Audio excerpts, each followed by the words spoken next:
Alright, dako naman muli tayo rito kay John Reps mga kapatid. Kung naaalala ninyo yung balita, ewan ko kung napanood ninyo yung balita. Dumating dito sa Pilipinas, sa Manila, etong George Washington aircraft carrier ng US.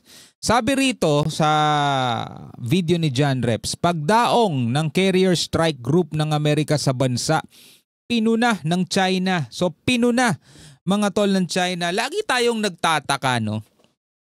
Lagi nating itinatanong, ano ba ang problema ng China? Ano ba ang pakialam nila sa kung ano ang nangyayari rito sa ating bansa? Lahat na lang kasi mga tol ng ginagawa ng Pilipinas o lahat na lang ng nangyayari dito sa ating bansa pinupuna nila. Anyway, bago natin to simulan, huwag mong kalimutan mag-subscribe dito kay John Reps. Nakalagay po ang link sa ibaba. At kung bago ka pa lamang dito at trip mo yung mga ganitong klaseng commentary, reaction, criticism at kung ano-ano pa, syempre huwag mo rin sanang kalimutan mag-subscribe dito sa ating YouTube channel. Nakalagay po ang dito sa ating YouTube channel at syempre wag mo na rin kalimutan i-click yung notification bell para ma-notify ka whenever na may mga bago tayong reaction video tulad nito. Alright, so wag na natin patagalin pa mga kapatid, panoorin na natin to.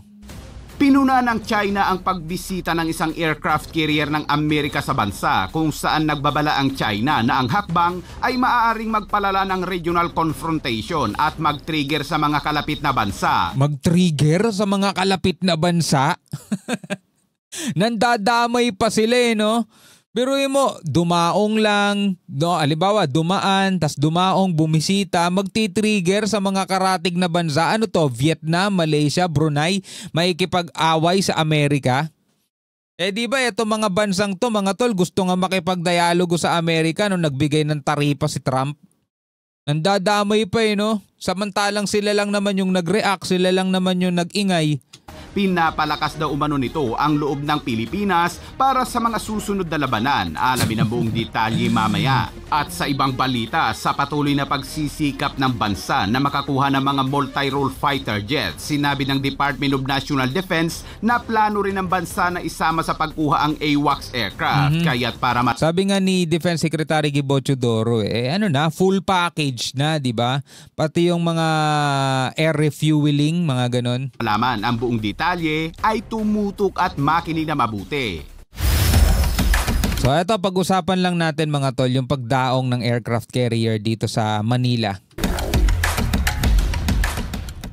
Dumaong sa Maynila noong Huwebes ang isang aircraft carrier ng Amerika na USS George Washington. Taglay nito ang Carrier Air Wing 5 na may iba't ibang klase mga fighter jets tulad ng F-35 stealth fighter at kasama din ito ang isang cruiser at destroyer. Ayon sa report, ang deployment ng nasabing carrier strike group ay upang ipakita ang ibinahaging pangako sa panrehiyong seguridad na nagtatampok ng pinalakas na ugnayan sa pagtatanggol sa pagitan ng Amerika at Pilipinas sa gitna yan ng patuloy na tensyon sa West Philippine Sea. At saka sa mga sa ating mga kababayan, lalong-lalo na doon sa mga anti-US kasi hindi naman lingid sa ating kaalaman na meron tayong mga kababayan din na hindi gusto ang Amerika. 'Di ba? Sila yung mga nagrarally nung mga nakaraang panahon, nagrally sila nung May 1 ata 'yon. Sumugod sila mga tol doon sa US Embassy para manawagan na magsialis na kayo rito sa Pilipinas, 'di ba? Kayo yung sumasakop sa amin Mga tol, meron tayong Mutual Defense Treaty. Meron tayong kasunduan na kung sino man ang mang-ape o umape sa magkabilang panig sa Amerika man yan o sa Pilipinas, tutulong yung kabilang partido. So suportahan, ipagtatanggol mga tol. Meron tayong ganun. At alam nyo naman ang ating bansa ngayon ay nalalagay sa alanganin dahil tayo ay lumalaban sa isang higanteng bansa na pilit inaangkin yung ating karapatan sa karagatan, 'di ba? Inaangkin yung ating soberanya at tinuturing kanilang teritoryo. So tayo mga tol, nangangailangan ng Big Brother natin, hindi para makipaggera kundi para pigilin yung kanilang mga mapanghamong aksyon. Kumbaga sa bully, 'di ba? Para hindi ka lapitan ng bully, kailangan magsama ka ng mga kuya mo, kailangan magsama ka ng mga malalaki din kasi kumbaga yun yung deterrence mo Harang mo 'yan. 'Di ba? So ngayon, kinakailangan natin ng puwersa ng Estados Unidos, mga tol. Hindi lang sila ha, hindi lang sila. Marami tayong ibang mga bansang iniimbita, sinasama natin sa mga multilateral maritime patrol, 'di ba? Japan, 'di ba? Japan magbibigay sa atin ng 6 na warship. Maraming salamat. Australia, ganun din. Marami tayong mga bansa, mga tol, sumusuporta sa ating bansa. At iniugnay ang pagbisita sa pagtaas ng aktibidad ng hukbong dagat ng China sa buong rehiyon ng Pasipiko. Ito umano ang pangalawang beses na pagbisita ng USS George Washington sa Maynila dahil una itong bumisita noong pagkatapos ng Yolanda para tumulong sa mga search and rescue operation. Nagmula umano ang Carrier Strike Group sa Japan noong Hunyo para simulan ang forward deployed patrol nito. Ang deployment ay bahagi ng summer patrol mission nito sa Indo-Pacific. Ngunit ang pagdating ng mga barkong ito ng Amerika sa bansa ay kinabahala naman ng China. Tamo, takot na takot sila no? Ano kayang problema nito mga to? Lahat na lang no? Mga tamang hinala no? Dating ng mga barkong ito ng Amerika sa bansa ay kinabahala naman ng China kung saan nagbabala ang China na ang hakbang ay maaaring magpalala ng regional confrontation at mag-trigger sa mga kalapit na bansa. Nandamay pa no? Basahin natin mga tol. The visit of a US aircraft carrier to the Philippines will disrupt the regional security landscape and could further heighten tensions in the South China Sea. Chen Xiangmiao, a research fellow at the National Institute for South China Sea Studies. Ay naku po. Actually, ang nagdudulot lang naman ng mga tensyon, nag-e-escalate na mga kaguluhan, is yung patuloy na pangaangkin nila ng CCP, mga kapatid. Yun lang naman talaga.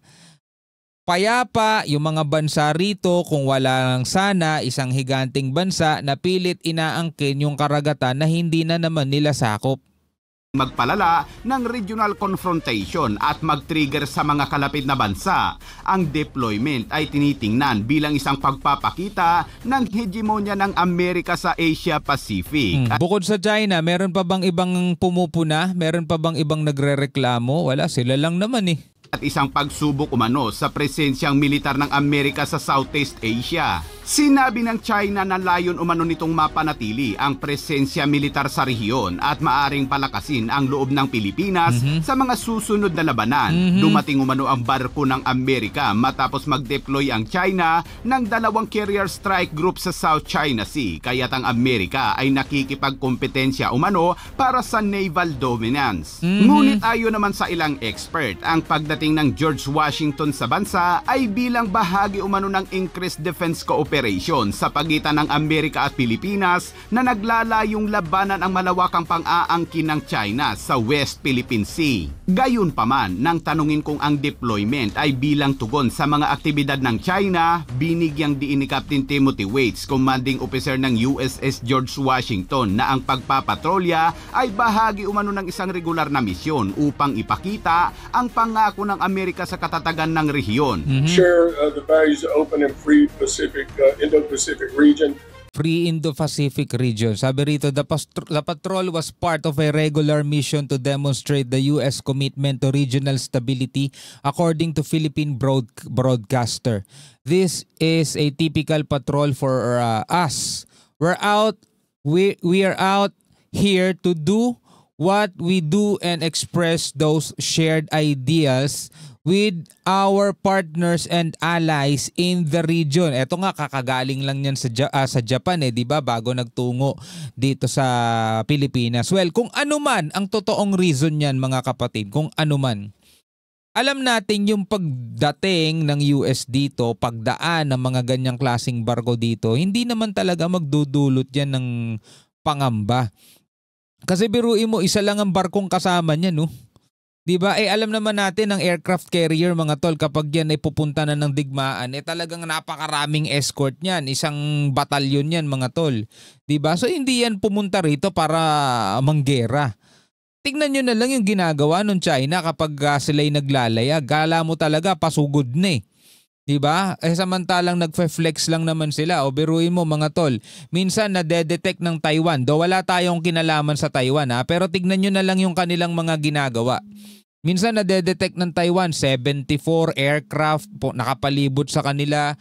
Pag naglalayag ang aircraft carrier ng China, mga tol, talagang isang buo sila muscle flexing talaga 'Di ba? So makikita mo mga tol, sino yung nagsasagawa ng mga nagkakaroon na nagdudulot ng mga pangamba o panganib dito sa atin Share the values of open and free Pacific, Indo-Pacific region. That's why we're out here. We know the importance of this theater. Or this region, it's a vast region, many nations, most of them with coastline. The importance of the open and free sea lanes, just from a commercial aspect alone, is important to them. It's important to us, and then that way we share those values, so that our being out here and the patrols we go on to show that commitment to those shared values of the free and open Indo-Pacific region. At sa ibang So ngayon mga kapatid, isa-isahin natin yung mga bagay na pinupunan ng China sa atin. 'Di ba? Ayan, pagbisita hindi lang ng US mga tola, maging ng ibang mga bansa pa, Australia. 'Di ba? Lahat ng mga 'yan pag bumibisita rito mga tol, nagkasagawa tayo ng multilateral maritime cooperation activity, yung mga ganun mga tol. Nagrereklamo sila. Yung pag-deploy dito ng Amerika ng kanilang Typhoon missile, nagreklamo sila. HIMARS, nagreklamo sila mga tol. Nemesis, nagreklamo sila. Lahat na lang ata inirereklamo nila Balak ng Pilipinas bumili ng mga F-16 jet ng Amerika, which is na-approve tayo dyan. Pero depende sa atin kung kaya ng budget natin, di ba? Pero nagrereklamo din sila dun. Ngayon, ito pinaka-latest. Dumaong dito sa Pilipinas, sa Manila, yung USS George Washington. Washington nga ng Amerika, anong aircraft carrier nila.